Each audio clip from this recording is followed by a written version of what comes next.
mbese ni hehe ushaka kuzamara ubuzima bwawe bw'iteka ryose? Ni mu ijuru cyangwa ni muri gehinomu? Tega amatwi ijambo ry'Imana ugezwaho n'umukozi w'Imana Pasiteri Ntakiyende Sadock, kuva ku wa mbere kugeza ku wa gatandatu, kuva saa 11:45 za mu gitondo. Ni wowe Yesu yashenjaguriwe, niyaza kuba ari wowe munyabyaha gusuhari, ntibyari kubuza Yesu kuza hano kugufi. Reka nongere mbasuhuze kandi mbifurize ikaze muri uyu mwanya mwiza, umwanya tugiye kuganira ku ijambo ry'Imana.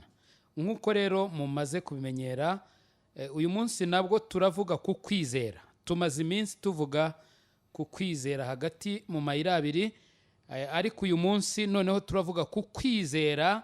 Nk'uko mwagiye mubyumva, twagiye tuvuga ko kwizera kugomba kugeragezwa cyangwa se kugomba gupimwa kugira ngo ugufite abone gukura.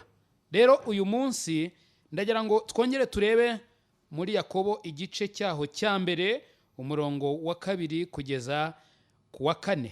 Haravuga ngo, bene data, mwemere ko ari iby'ibyishimo rwose nimugubwa gitumo nibibagerageza bitari bimwe, mumenye yuko kugeragezwa ko kwizera kwanyu gutera kwihangana, ariko mureke kwihangana gusoza umurimo wako, mubone gutungana rwose mushyitse mutabuzeho na gato.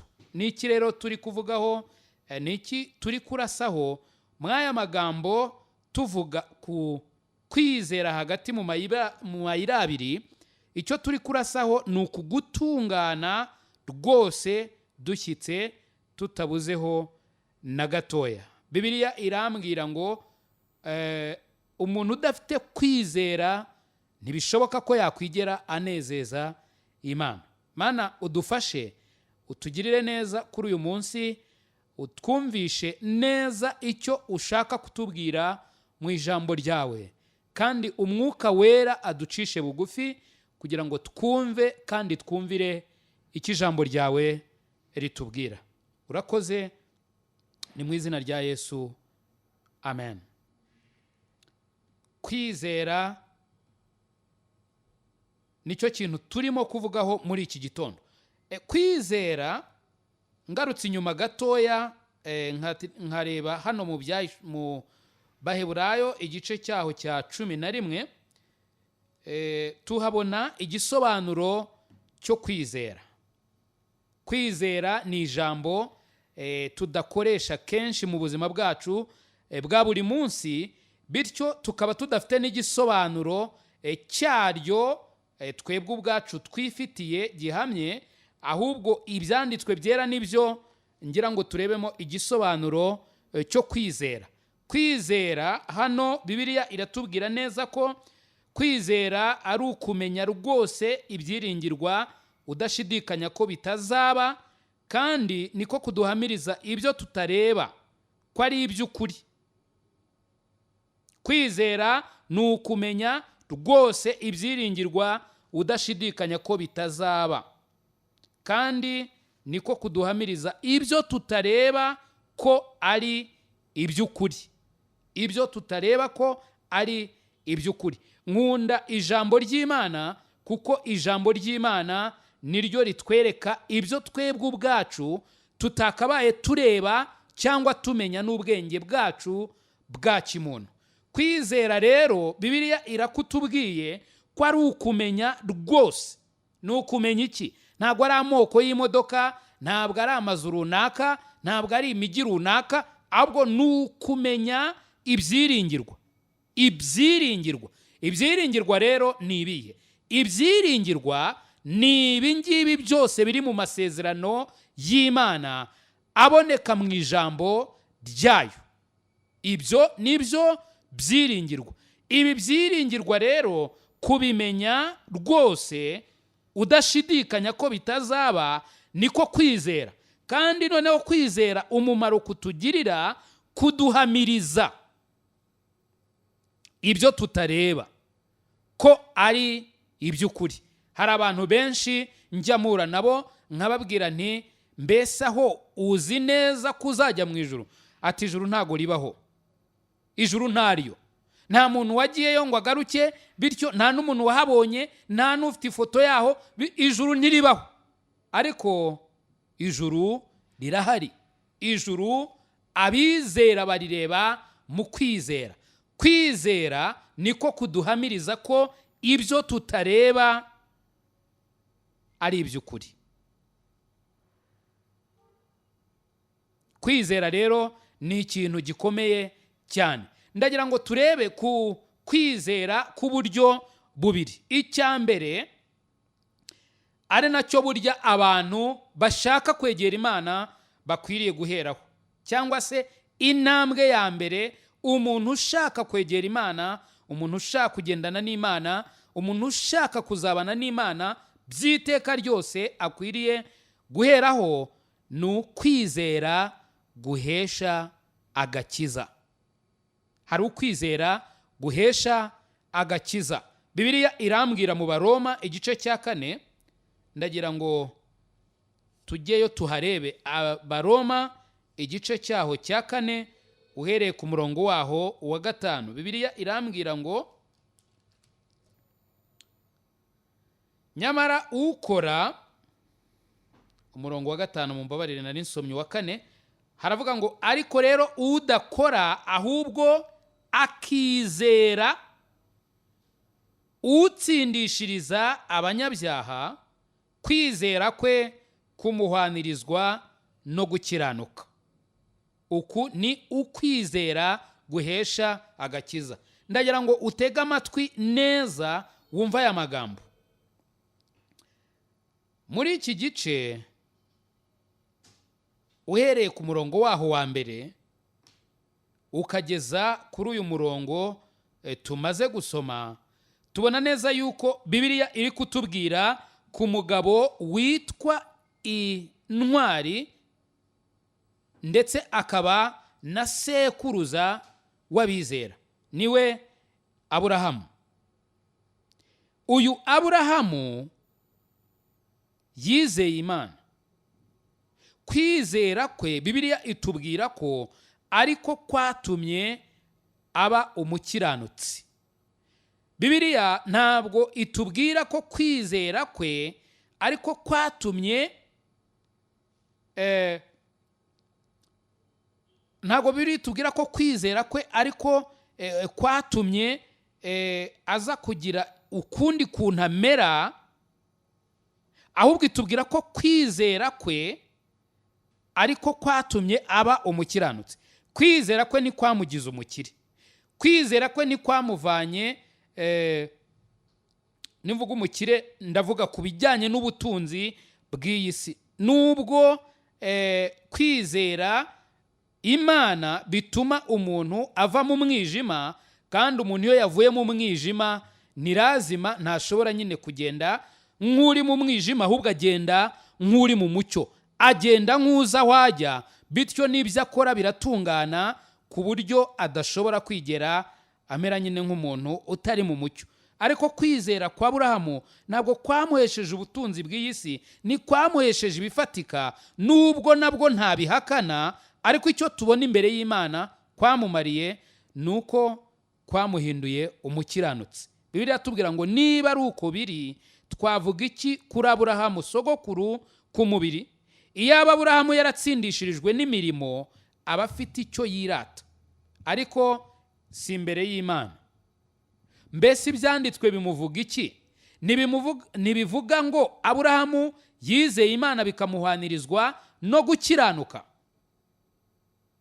Iyo ugarutse inyuma mu gice cya 3 cy'Abaroma ukareba ku murongo waho wa 19, hatubwira ku bijyanye n'iby'imirimo. Nta muntu n'umwe uhinduka umukiranutsi imbere y'Imana binyuze mu mirimo akora. Hari abantu bavuga ngo reka iki n'iki, ureke iki n'iki, ureke iki n'iki, hanyuma ube ukiranukiye Imana. Koko dukwiriye kureka ingeso mbi. Waba ukijijwe waba udakijijwe, nta mpamvu yo kuba mu ngeso mbi. nk'ubusambanyi, ubujura, ubwibone, uburozi, ibintu byose utekereza uzi bibi, waba ukijijwe waba udakijijwe, nta muntu wari ukwiye kubikora, kuko ibyo nta muntu wabyirata, nta wakwiye kubishimirwa. Ariko by'umwihariko nk'uko biri bitubwira ahangaha ku murongo wa 19 w'igice cya 3 cy'Abaroma haravuga ngo tuzi yuko iby'amategeko avuga byose abibwirwa abatwarwa nayo, kugira ngo akanwa kose kazibwe, kandi abari mu isi bose batsindirwe n'urubanza imbere y'Imana. Kuko imbere yayo ari nta muntu uzatsindishirizwa n'imirimo itegetswe n'amategeko, kuko amategeko ari yamenyekanisha icyaha. Mwene magambo, n'uwavuga yuko asohoza cyangwa se akurikiza amategeko ndetse akanavuga neza ko ari amategeko y'Imana yanditse muri Bibiliya, ntabwo ibyo bimuhesha gukiranuka, kuko imbere y'Imana nta muntu utsindishirizwa n'imirimo itegetswe n'amategeko. Ku murongo wa 21 ndagira ngo tuharebe neza, haravuga ngo ariko noneho hariho gukiranuka kw'Imana kwahishuwe kudaheshwa n'amategeko, nubwo amategeko n'ibyahanuwe ari byo biguhamya. Niko gukiranuka kw'Imana. Ndagira ngo urebe ijambo rikurikiyeho, riravuga ngo abizeye bose baheshwa no kwizera Yesu Kristo ari nta tandukaniro, baba abazungu, baba abirabura, baba abakene, baba abakire, baba aboroheje n'abakomeye, buri muntu wese mu cyiciro cye aheshwa gukiranuka no kwizera Yesu Kristo. Kwizera guhesha agakiza. Umurongo wa 23 kugeza ku wa 25 w'iki gice cya 4 cy'Abaroma haravuga ngo icyakora ntibyanditswe kubwe yuko byamuhwanirijwe no gukiranuka ubona Aburahamu, ahubwo no ku bwacu abazabiheshwa nuko twizeye iyazuye Yesu umwami wacu, watangiwe ibicumuro byacu akazurirwa kugira ngo dutsindishirizwe. Turimo kuvuga ku kwizera guhesha agakiza. Kwizera guhesha agakiza nuko nguko, nuko umunyabyaha nka Sadock iyo amaze kumva ijambo ry'ubutumwa bwiza akumva ko ari umunyabyaha, agasobanukirwa ko ibihembo by'ibyaha ari urupfu, kandi ko Imana yabivuze idashobora kwigera yivuguruza. Yabivuze kuva mu itangiriro ibibwira umuntu wa mbere wabayeho ari we Adamu. Yamubwiye yuko umunsi yariye ku giti cy'ubwenge bumenyekanisha icyiza n'ikibi no gupfa azapfa. Uko niko byagenze, ndetse natwe twese abakomoka kuri Adamu turi abahamya bo guhamya ibyo ngibyo, yuko nta muntu n'umwe uzabaho nk'umusozi. Turabizi neza, dufite ingero nyinshi z'ahantu amarimbi twagiye tujya gushyinguramo abacu, ayo ngayo yaruzuye, ndetse haza ayandi nayo aruzura, haza ayandi nayo aruzura. Mbese abantu natwe ubwacu, nanjye uri kuvuga, ndabizi neza yuko nzapfa, nuko nshyize mu gihe kizaza, ariko ntugire ngo nzi igihe, niba ari ejo, niba ari uyu munsi, niba ari ryari, simbizi. Icyo nzi neza ntashidikanya nuko nzapfa. Ntabwo kandi ari byo nitekereza, n'iki ijambo ry'Imana rivuga. Bibiliya ivuga yuko twese tuzapfa. Kubera iki? Twese twakoze ibyaha, ntitwashyikira ubwiza bw'Imana. Rero Bibiliya iratubwira neza yuko iyo umaze kumenya ko uri umunyabyaha, ndetse ukamenya ko ibihembo by'ibyaha ari urupfu, rwaba urupfu rw'umubiri, rwaba urupfu rwo mu buryo bw'umwuka. Izi mpfu zombi zisobanuye gutandukana. Urwa mbere ni ugutandukana n'umubiri, rwa kabiri ni ugutandukanwa n'Imana, ukajugunwa mu nyanja yaka umuriro n'amazuku, ariyo rupfu rwa kabiri. Ibi bintu byombi ni ingaruka z'icyaha. Ndavuga uru rupfu rwaba urw'umubiri rwaba n'urw'umwuka, ni ingaruka z'icyaha. Rero iyo umaze gusobanukirwa neza ingaruka z'icyaha cyangwa se ibihembo by'icyaha, ni nayo mpamvu uba ukwiriye kumva noneho inkuru nziza, inkuru nziza y'agakiza. Yohana 3 uhereye ku murongo waho wa 14. Inkuru nziza y'agakiza. Ntabwo turi bubone umwanya ngo tujye muri Yesaya, ntabwo turi bubone umwanya ngo tujye mu Itangiriro, ntituri bubone umwanya ngo tujye mu byanditswe byinshi byo mu isezerano rya kera. Umwanya watugendana, ariko Imana yahereye kera kose ivuga ku mpano yayo y'agakiza kuva mu Itangiriro. Urebe igice cya 3 cy'Itangiriro, Imana yasezeranije ko izatsinda Satani binyuze mu mbuto y'umugore. Ni nako byagenze. Yesu yaravutse, araza, yitwa amazina menshi akubiyemo igisobanuro cyo kunesha kwe, kandi yaranesheje koko. Rero ahangaha muri Yohana 3 uhereye kuri 14 arimo kwigisha umugabo wari uzwi ko ari umwigisha, wari uzwi ko ari umuntu uri mu bintu by'iyobokamana ndetse wakabaye azi Imana, witwa Nikodemu. Amubwira ibijyanye no kubyarwa ubwa kabiri.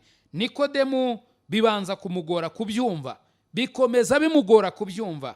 Yesu ageze aho aramwerurira, amubwira aya magambo ngo, nk'uko Mose yamanitse inzoka mu butayu. Yari ari kumubwira yuko iyo yari ishusho y'ibyajyaga kuba kuri we. Ntago Mose amanika inzoka mu butayu byari uko gusa, byari birangiriye hariya, ahubwo Imana mu bumana bwayo n'ubwenge bwayo buhambaye yari irimo ihishurira Abisirayeli umugambi wayo ukomeye cyane wajyaga kuza akabambwa ku giti, ari we Yesu Kristo, kugira ngo umurebyeho wese mu kwizera akire urupfu ruzanwa n'icyaha. Bibiliya rero iratubwira ngo, kandi nk'uko Mose yamanitse inzoka mu butayu, niko umwana w'umuntu cyangwa se Yesu Kristo akwiriye kumanikwa, kugira ngo umwizera wese, iri jambo jyewe nariciyeho akarongo, umwizera wese, yaba umunyabyaha mubi nka Sadock, wa wundi uri inyuma y'abandi, umwizera cyangwa se Sadock namwizera, abone guhabwa ubugingo buhoraho. 16 kuko Imana yakunze abari mu isi cyane, byatumye itanga umwana wayo w'ikinege, kugira ngo umwizera wese atarimbuka, ahubwo ahabwe ubugingo buhoraho. Ndimo ndavuga ku kwizera guhesha agakiza. Reka nongere nsubire muri uyu murongo nk'uko nawize cyangwa se nawufashe. Kuko Imana yakunze Sadock cyane, byatumye itanga umwana wayo w'ikinege, kugira ngo Sadock namwizera atarimbuka, ahubwo Sadock ahabwe ubugingo buhoraho. Nawe ushatse washyiramo iryawe. Iri ni isezerano ry'Imana. Uyu munsi wa none, niba koko urimo gusobanukirwa n'ibyo bintu uko turi kubivuga, niba uri gusobanukirwa ko uri umunyabyaha ndetse ukaba wemeranywa n'Imana ko ibihembo by'ibyaha ari urupfu, wari ukwiriye no kumvira ijambo ry'inkuru nziza. Imana yakunze abari mu isi cyane, yakunze abanyabyaha cyane, barimo Sadock, barimo nawe nshuti yanjye. Niba uri aho ngaho ukaba uteze amatwi iyi radiyo, ukaba n'umutima uciye bugufi, wemera ko uri umunyabyaha, dore inkuru nziza nkuzaniye muri iki gitondo. Hariho kwizera guhesha agakiza. Uko nguko ni uku nguku, nuko nk'uko Mose yamanitse inzoka mu butayu, ariko n'umwana w'umuntu, ariko Yesu Kristo yamanitswe ku musaraba igorogota kugira ngo umwizera wese,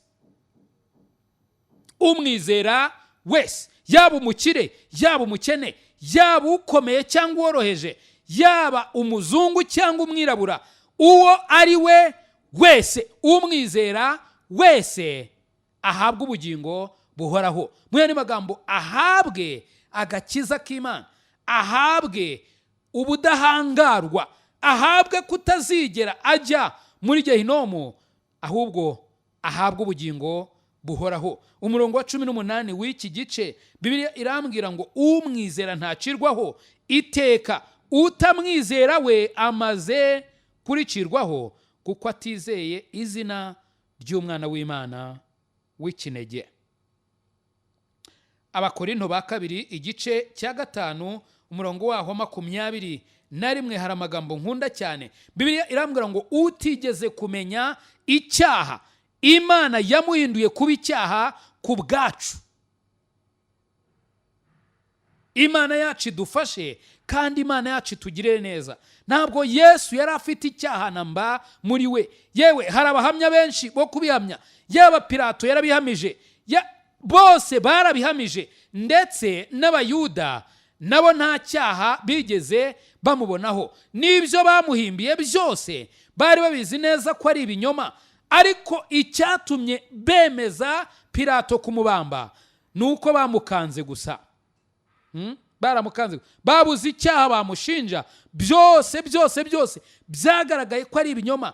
Kandi reka koko abe yari ukiranuka, nuko yagombaga gupfira abakiranirwa, barimo Sadock, barimo nawe nshuti yanjye wamaze kugirirwa ubuntu bwo kumenya neza uku kwizera guhesha agakiza. Erega Yesu yapfiriye abanyabyaha, ntabwo yigeze apfira abakiranuka.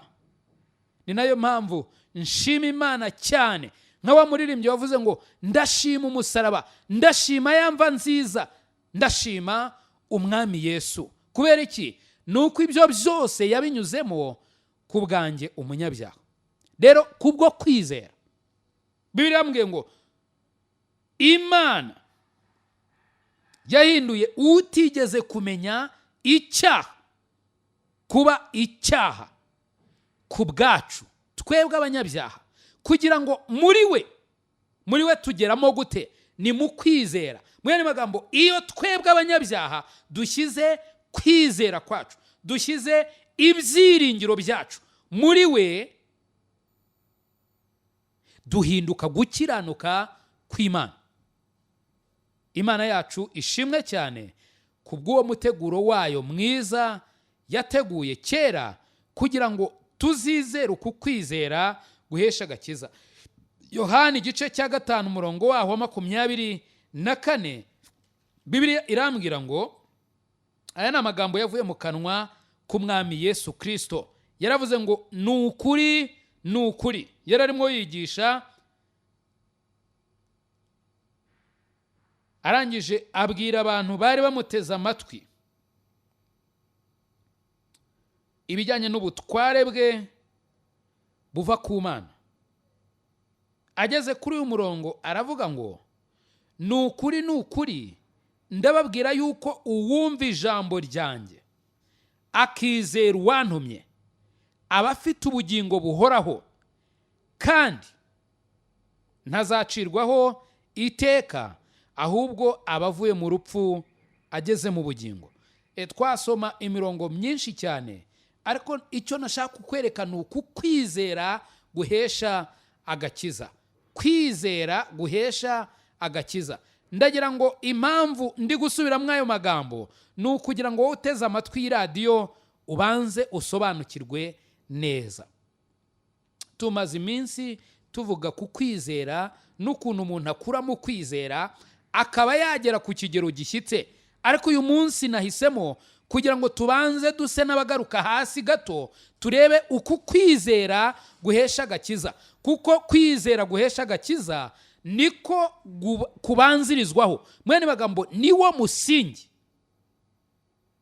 rwo kugira ngo umuntu yubakireho akomere kandi agere kuri cya kigero koko aho atunganye rwose atabuzeho na gatoya. Twabonye ingero nyinshi ntabwo nabisubiramo, ariko nizera ntashidikanya ko abo bose bahereye hano aho turi kuvuga kuri uku kwizera guhesha agakiza. Hari ukundi kwizera. Nimvuga ukundi kwizera ntugire ngo gutandukanye n'uku nguku kwizera guhesha agakiza. Ntabwo bitandukanye cyane, ariko ntabwo ari bimwe. Ntabwo ari bimwe. Ahubwo se ubwo ayo magambo mvuze arasobanutse?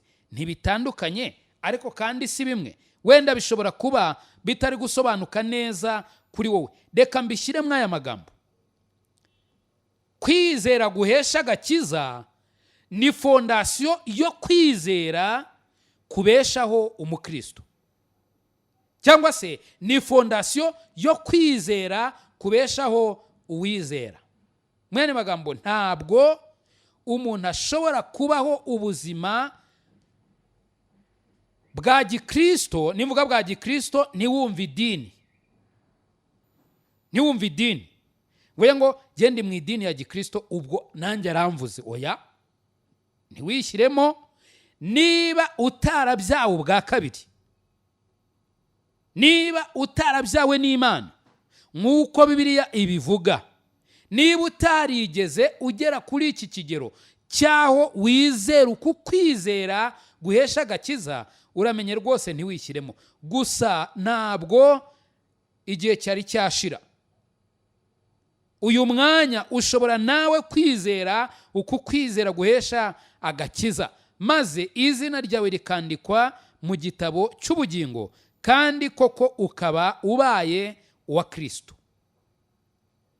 Nawe ukaba ugiye kuri uru rwego rwabo ngiye kuvuga bakwiriye kugira kwizera kubeshaho umukristo. Ndagira ngo turambure Bibiliya zacu muri Yohana wa mbere igice cya 5 umurongo wa 14 n'uwa 15. Yohana wa mbere igice cyaho cya 5 umurongo waho wa 14 n'uwa 15. Bibiliya iratubwira neza. Yohana wa mbere igice cya 5 umurongo waho wa 14 n'uwa 15. Kandi iki nicyo kidutera gutinyuka imbere ye, nuko atwumva iyo dusabye ikintu nk'uko ashaka, kandi ubwo tuzi ko yumva icyo dusabye cyose, tuzi nuko duhawe ibyo tumusabye. None se reka mbabaza, ni iki kidutera gutinyuka? Ni iki kidutera gutinyuka? Uramutse urebye amagambo ari muri iki gice n'ubundi uhereye ku murongo waho, nushaka uhere ku murongo wa mbere, urabona amagambo meza yavuye mu kanwa k'umugaragu w'Imana, abwirijwe n'umwuka w'Imana, avuga kuri uku kuntu umuntu wizeye Yesu aba afite ukuntu ahagaze, kandi uko kuntu ahagaze ntigushidikanywaho. Uko kuntu ahagaze ni uko umunezero. Kubera iki?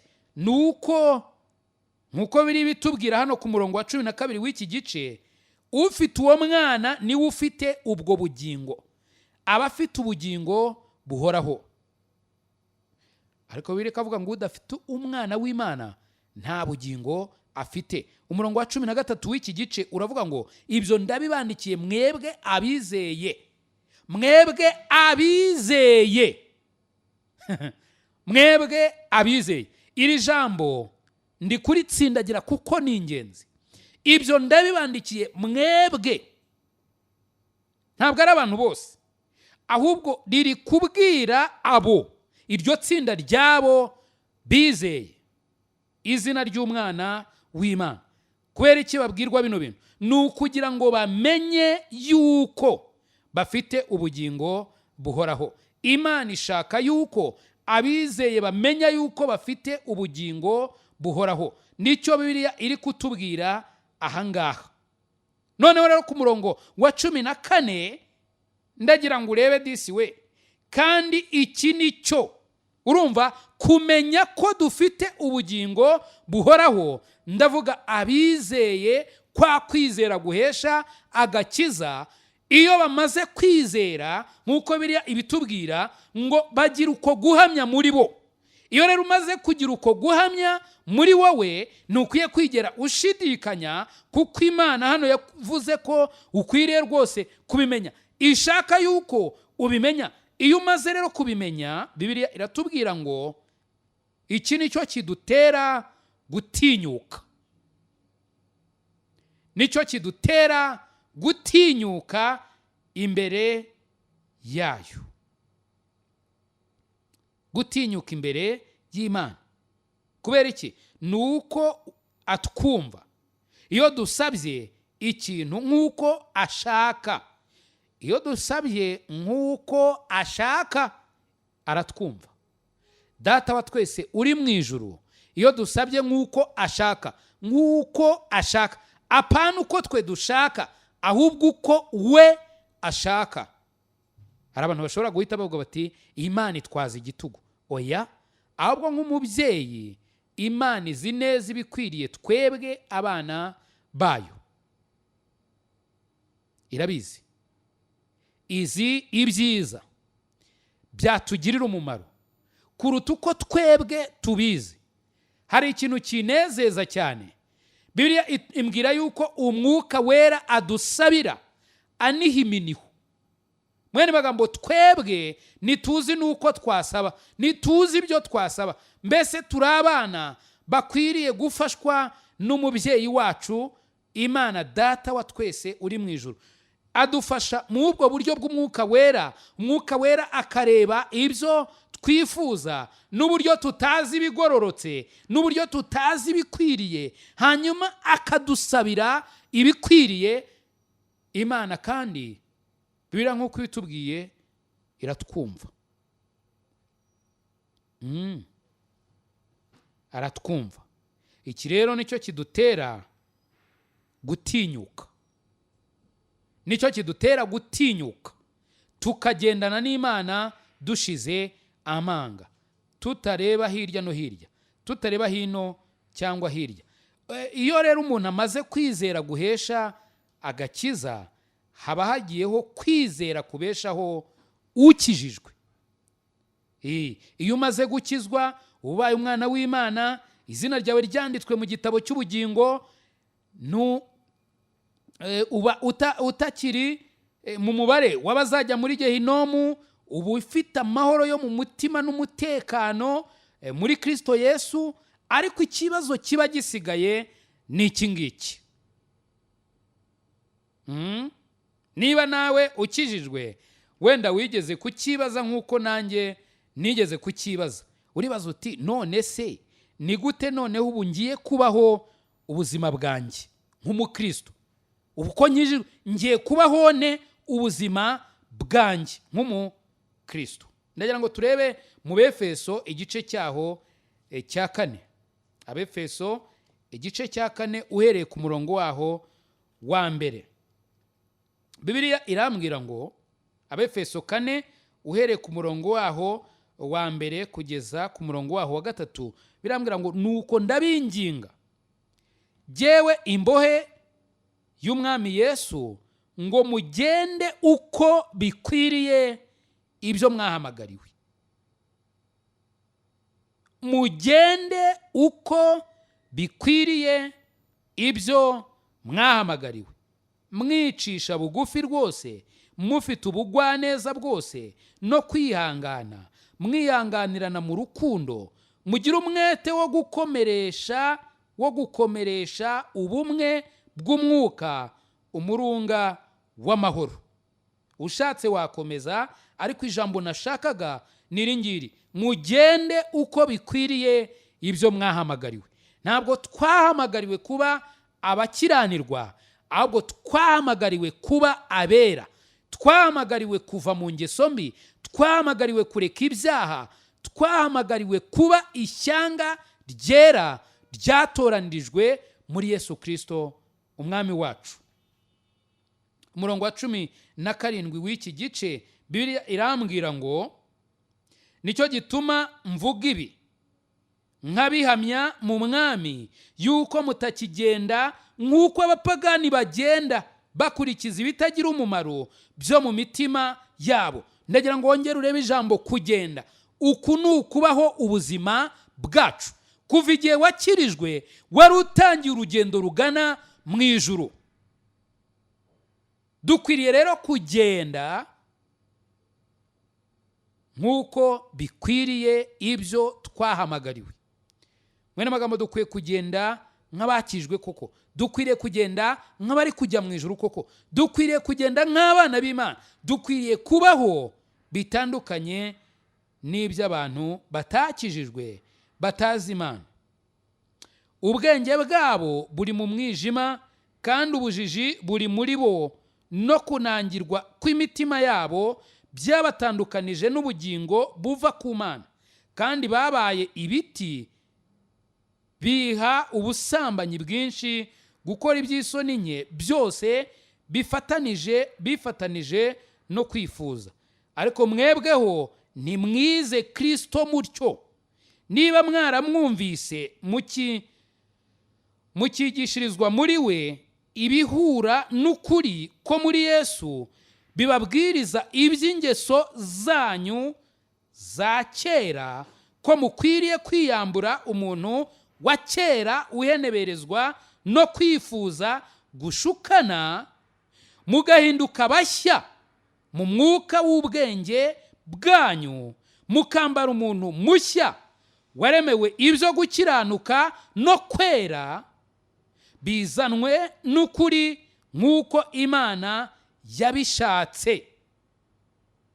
Shatse waza gukomeza, ariko ndagira ngo urebe aya magambo Imana iri kuvuga mu kanwa k'umugaragu wayo Pawulo abwira Abefeso, ariko mu by'ukuri abwira abizera, abakijijwe bose bahindutse ibyaremwe bishya, kandi bahamagariwe kwera, bahamagariwe gukiranuka. Rero bakwiriye kugenda nk'uko bikwiriye koko abana b'Imana, abakijijwe koko. Hano mu Baroma igice cyaho cya 4 umurongo waho, Baroma igice cyaho cya 4 umurongo waho wa 12, Abaroma 4 umurongo waho wa 12 harambwira ngo, nawe abone kuba sekuruza w'abakebwe. Uyu ni Pawulo, nako ni Aburahamu. Abone kuba sekuruza w'abakebwe, nyamara si abakebwe gusa, ahubwo ni abagera ikirenge. Abagera ikirenge. Kugera ikirenge mu cyundi, iyi mvugo ni imvugo isa nkaho ishushanya, ntabwo ari kureba aho umuntu akandagije ikirenge cye cy'umubiri gusa, nubwo nabyo ari ukugera ikirenge mu cyundi, ahubwo hano icyo bishatse kuvuga ni ukumwigana, cyangwa se ni ukugenda nk'uko nawe yagendaga. Nawe abone kuba sekuruza w'abakebwe, nyamara si abakebwe gusa, ahubwo ni abagera ikirenge mu cya sogokuru za Aburahamu, kubwo kwizera yari afite atarakebwa. Aburahamu atari yakebwa, n'ubundi yari afite kwizera. Yizeraga Imana, kandi atarakebwa Imana yamubonaga nk'umukiranutsi. Gusa nyuma Imana yaje kumuha ikimenyetso cyo gukebwa, ariko ryari nk'indahiro, cyangwa se reka mvuge ko yari nko gusinya amasezerano. Wow! Aburahamu akebwa ni nkaho yari asinya amasezerano n'Imana, ko ari uwayo, ko ayizera, ko ayikiranukira, kandi Imana nayo yari irimo kwemeza ko imwemera rwose. Rero hano mu gice cya 6 cy'Abaroma umurongo waho wa 4 Bibiliya naho iratubwira ngo nuko rero kubw'umubatizo twahambanwe nawe inde Kristo mu rupfu rwe kugira ngo nk'uko Kristo yazuwe n'ubwiza bwa data wa twese aba ari nako natwe tugendera mu bugingo bushya. Tugendera mu bugingo bushya. Igice cya 8 umurongo waho wa mbere Bibiliya irambwira ngo nuko rero noneho abari muri Kristo Yesu nateka bazacirwaho. Umurongo wa 2 kuko itegeko ry'umwuka w'ubugingo bwo muri Kristo Yesu ryambatuye ububata bw'itegeko ry'ibyaha n'urupfu. Mu yandi magambo icyo nshaka kukwereka nuko niba ukijijwe wabatuwe mw'ubwo bubata bw'ibyaha. Ntukwiriye rero kugendera mu byaha, ntukwiriye kuba mu byaha, ahubwo ukwiriye kuva mu byaha. Abakorinto ba 2 igice cyaho cya 5 umurongo waho wa 7 Bibiliya imbwira amagambo avuga gutya. Abakorinto ba 2 igice cya 5 umurongo waho wa 7 Bibiliya irambwira ngo kuko tuba tugenda tuyoborwa no kwizera. Mwene magambo iyo tumaze gukizwa ntabwo tuba tukibaho uko twiboneye kose. Niwumva ushatse gusambana pyo, niwumva ushatse kunywa inzoga ugasinda pyo, niwumva ushaka kurwana pyo, niwumva ushaka gukora ibi n'ibi byose umubiri ugutegeka ngo ugende ubikore, oya, ntabwo ariko tuba tukibayeho. Ahubwo birambwiye ngo kuko tuba tugenda tuyoborwa no kwizera, tutayoborwa n'ibyo tureba. Wari ukwiriye kumenya neza yuko niba warakijijwe ukwiriye noneho kubaho uyoborwa no kwizera. Ndibuka neza muri Bibiliya, ntabwo dufite umwanya, ariko abigishwa bigeze gusenga cyangwa se kubwira umwami Yesu bamwinginga bati rwose twongerere kwizera, twongerere kwizera. Babonye ko kwizera kwabo ari guke, basaba Imana ngo ibongerere kwizera. Ikindi gihe bari mu bwato, Yesu ababwira neza yuko kwizera kwabo ari guke. Mwene magambo nabo bari bakeneye gukura mu kwizera, bari bakeneye gutera intambwe. Nubwo bari bakijijwe, ariko bari bagifite gutera intambwe, bagakura mu kwizera, bakegera imbere, bakongera bakegera imbere, bakongera bakegera imbere, bakongera bagatera intambwe, bakazamuka, bagakura, bakongera bagakura, bakagera kuri cya kigero gikwiriye kandi gitunganye rwose, aho baba batunganye rwose. Ndagira ngo iyo turebye neza mu Baheburayo igice cya 11 tuhabona urutonde rw'abantu twita intwari zo kwizera. Bari bafite uku kwizera ko mu buryo bwombi. Bari barakiriye kwizera guhesha agakiza, ariko noneho bamaze kwakira uku kwizera guhesha agakiza, bakomeje kugenda batera intambwe. Ariko si intambwe bateraga mu kwizera, baziteraga gute? Bagendaga banyura mu bigeragezo cyangwa se mu bipimo, kugeza ubwo impamvu babaye intwari zo kwizera nuko baje kugera ku kigero gishimishije Imana, gishyitse rwose. Hari amagambo ngira ngo nsorezeho, n'aya magambo ari mu Baheburayo ntabwo ndi buyasome igihe cyaducitse, ariko nureba uzasanga Bibiliya itubwira neza ko aba bantu bizeraga Imana, bigatuma banyura mu bigoye byinshi. Bamwe bagakerezwa inkerezo, abandi bakaribwa n'intare, abandi bakicwa impfu zigiye zitandukanye ariko mbi cyane. Urutonde rurakomeza uhereye ku murongo wa 32 ukageza kwa 38 uzabibona. Kubera iki? Kubera yuko bari bafite uku kwizera. Bibiliya ikatugira inama muri iki gice cya 12 umurongo wa 1 n'uwa 2, nuko natwe ubwo dugoswe n'igicucu cy'abahamya bangana batyo, twiyambure ibituremerera byose n'icyaha kibasha kutwizingiraho vuba, dusiganirwe aho dutegekwa, twihanganye dutumbira Yesu wenyine ari we banze ryo kwizera, kandi ari we ugusohoza rwose. Yihanganiye umusaraba kubw'ibyishimo byamushyizwe imbere, ntiyita ku isoni zawo, yicara iburyo bw'intebe y'Imana. Niwe banze ryo kwizera kwacu, ndetse ni nawe ugusohoza rwose. Icyampa ukamenya kwizera guhesha agakiza.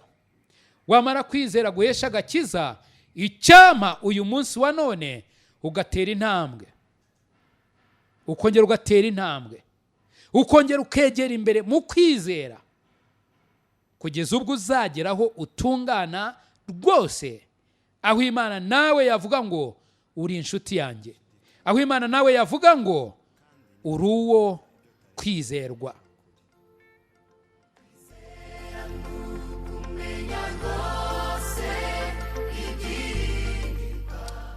Reka mbifuriza umunsi mwiza, ariko mbabwira ko ushatse kugira icyo wadusobanuza cyangwa icyo wadufasha, nawe waduhamagara kuri 0783001646. Amahoro y'Imana abane namwe mwese. I Calvary ni wowe Yesu yashenjaguriwe. Nshuti mukundwa, mbese aho izina ryawe ryanditswe mu gitabo cy'ubugingo? Ese ye impanda ivuze Yesu agarutse nona, cyangwa uramutse uvuye mu mubiri, wizeye neza 100% ko wajya mu ijuru? Ndakwinginga ngo uyu munsi utekereze ku iherezo ryawe, maze ufate umwanzuro uruta iyindi. Imana iragukunda kandi Yesu aragutegereje. Ngwino, tebuka guha agakiza, akuruhura umutwaro w'ubwoba, aguha amahoro, umunezero n'ibyiringiro byuzuye byo mu mutima. Ukeneye ubundi bufasha, waduhamagara kuri izi nimero 0783001646. Imana iguha umugisha. Kuza hano kugupfira, niwaburira imbabazi ku birenge bya Yesu, niwaburira imbabazi ku birenge bya Yesu.